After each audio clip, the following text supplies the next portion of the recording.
My stepmom told me I wasn't invited to family events anymore, so I stopped inviting her to mine.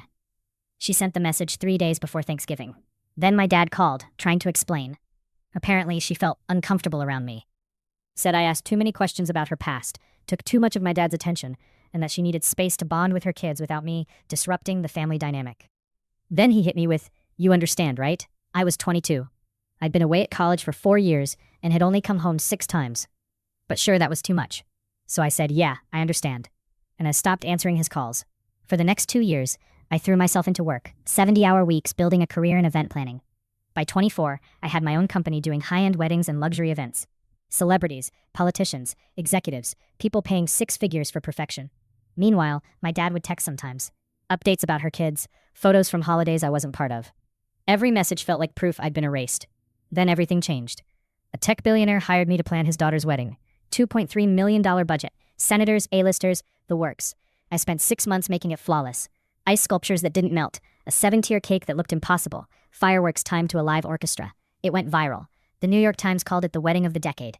After that, my career exploded. I was planning events for royalty. My company expanded. I bought a penthouse and a house in the Hamptons. And suddenly, my dad started calling again. "I saw your feature in Vogue," he said. "I'm so proud of you." I let it go to voicemail.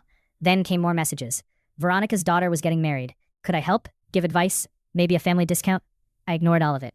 Then I got engaged. Dimitri proposed on a yacht in the Mediterranean, and we planned a small, beautiful wedding in Tuscany. Just 50 people. Only the ones who had actually been there for me.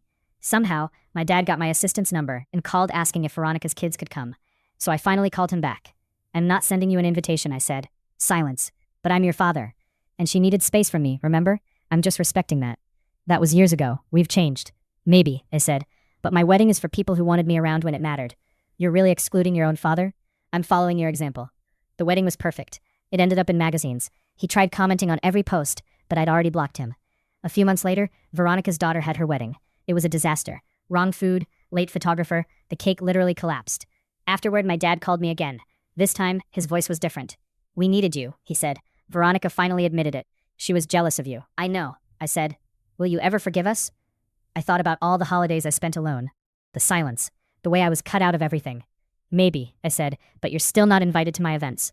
Recently, I hosted a huge gala for my company. 500 guests. Big names everywhere. My dad sent flowers with a note. "Congratulations on everything you built without us." I left them in the box. Some distances don't shrink. Some spaces, once you're pushed out of them, stay that way. She wanted room to breathe without me in it. So I gave her the entire atmosphere.